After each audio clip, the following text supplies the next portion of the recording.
good afternoon. My name is Annie Bax. I'm from Lagos, Nigeria, a fashion entrepreneur and a mom of two boys.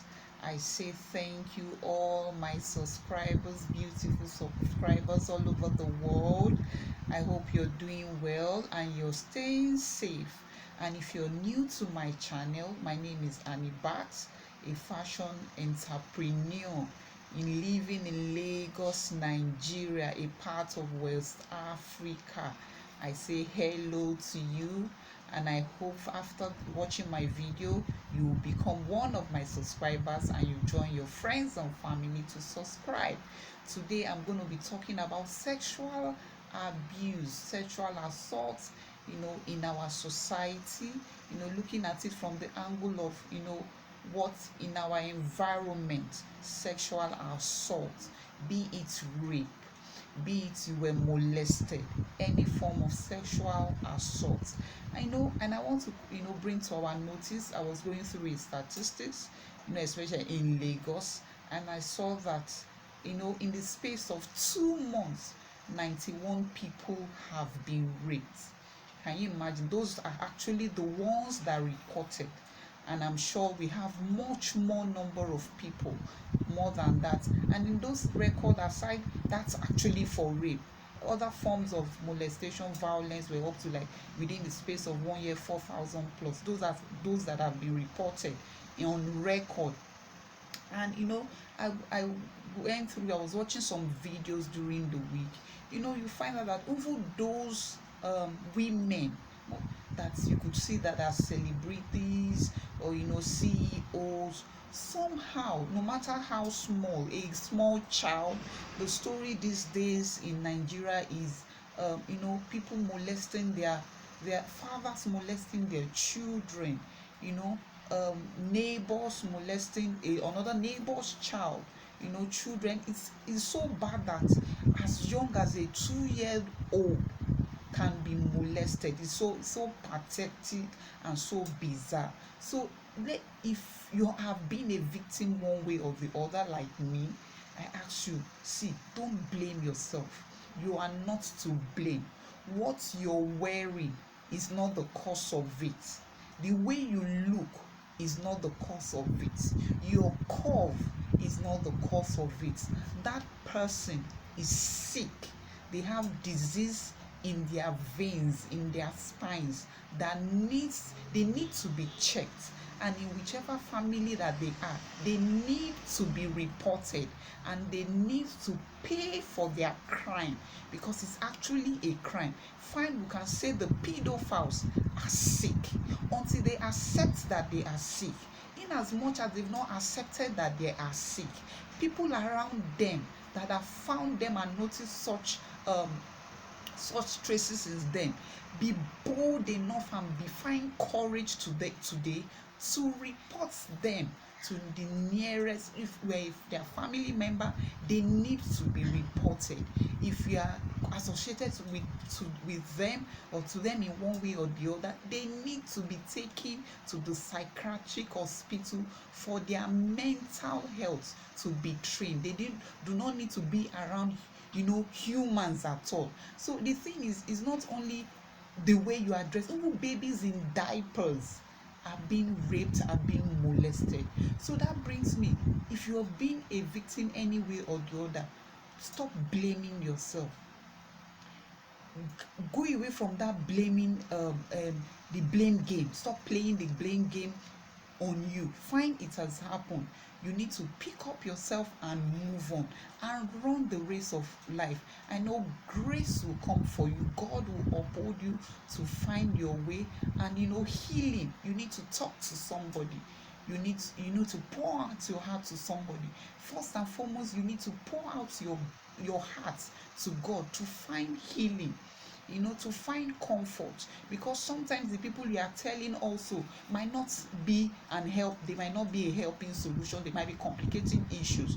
So you need to talk to your God and open up to a therapist wherever you are. If there are therapists, you need to open, but you can say, I cannot afford a therapist. You can find solace in the presence of God and pouring out your heart to God and praying to find healing and find yourself again and run your race of purpose. So today I'm going to be sharing my story because they come in different form.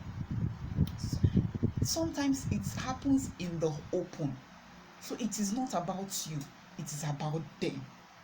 So this story might happened in a church.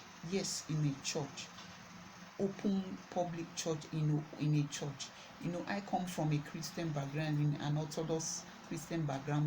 My family are very staunch Catholics. So this day, very long time ago, when I was still in secondary school, I didn't feel like going to church that day.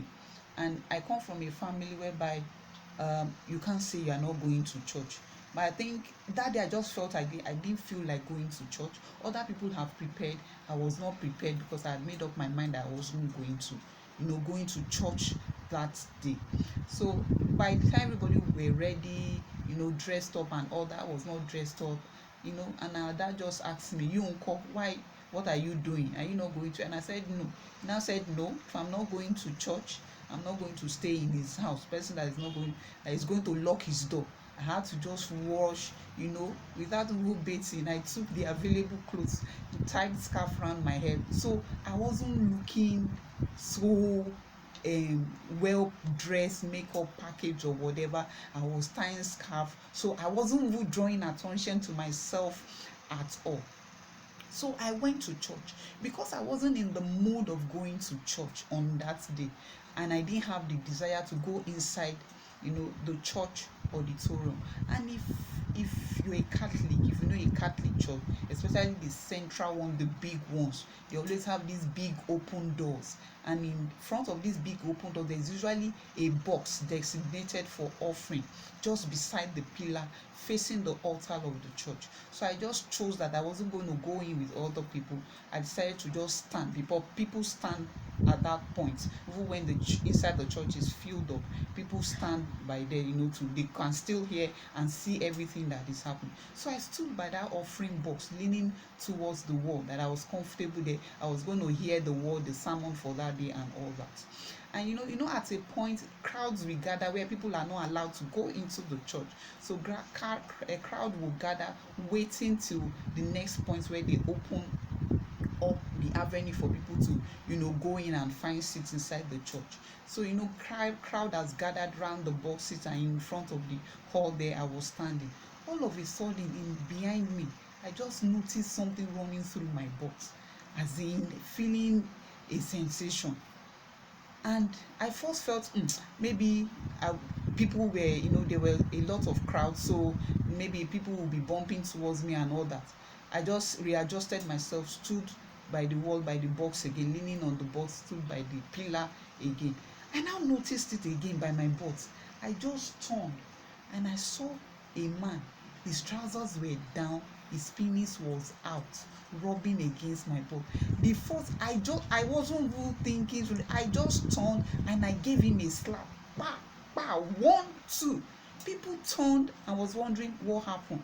As I did that, I was shaking.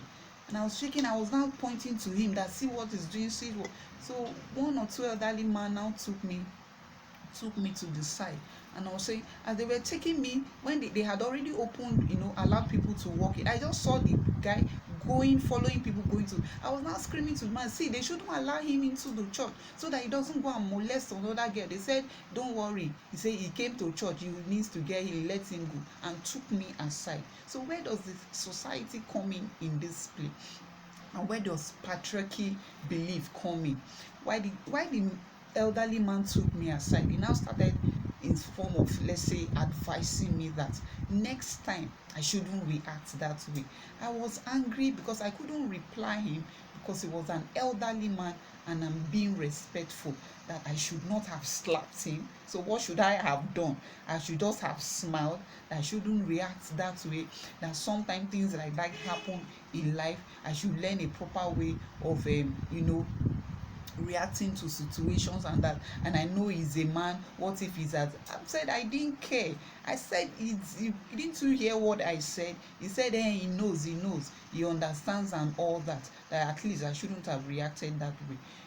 When the man left me, another man also came. Some other men also came, were consoling me. I was shaking, I was shaking, I was fuming, I was angry, everything was going, a lot of things were going through my mind. That see, I didn't even plan of coming to church in the first place. I wasn't in the good frame of mind of coming to church that day. And I also now came to church. And now see what happened to me. Who do I explain to?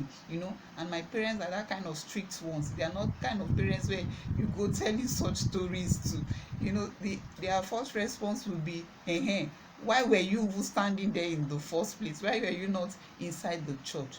Fast forward, they never told anybody that story. I think this is the second time in my life that I'm opening up to that story. That's to say, what am I driving at? See, sometimes I was not dressing so sexy. I was not, even what I was wearing was a bit rumple. Can you imagine? I was tying scarf. I was not on makeup. I was in a public place, and a church for that matter. So you are not to blame if you're a victim, if you've been their victim one way or the other. It is not what you're wearing. It is not your cause. It means the men, that man or those men, they are sick upstairs and they need to be checked and they need to be reported. If I had my way again today, I will kick the man, make sure that I at least left a mark on him to show that next time, or even kick him in his penis, so that the next time he wants to try it to another person, he will think first. But because of the way our society has accepted such, they've been hush about it. It has been prevailing. It has been increasing in numbers, because when it happens in family, we refuse to talk about it because of the stigma, either on the victim or on the family, or the shame that is going to be associated with the family. So it is right time now we start talking about it. Let's start sharing our story to be able to get healing, not sympathy. Let's start sharing our story. Let's start in Lagos State. I know it's now a criminal offense. Let other states start putting in place, laws to check it, to make people comfortable to come and tell their story, and let the police force be reorientated, so that when people go to report, they won't be asking silly questions like wetin you dey wear, or where you dey, what time, which time it happened, to making trying to doing like reverse victim approach, to make to point the blaming finger at you. So if you've been a victim one way or the other, I say you're not to blame. Pick up yourself, dust yourself, find encouragement in God and the word of God. Say your story, report that person, and live a life of purpose to shame the enemy and to shame the devil. I hope this has helped you one way or the other, and I hope you will find healing and comfort one way or the other, and I hope healing will come to you speedily. And if you're a man, if you are indulged in that, I ask you to repent, retrace your footstep. If you're finding it difficult to find healing or to control yourself, seek for help. It is those that speak, that says they need help, that will be helped. Go for help and get healing. I ask you to share, to subscribe, to like my video, and I will see you in my next video. Thank you. Love you. Have a great week.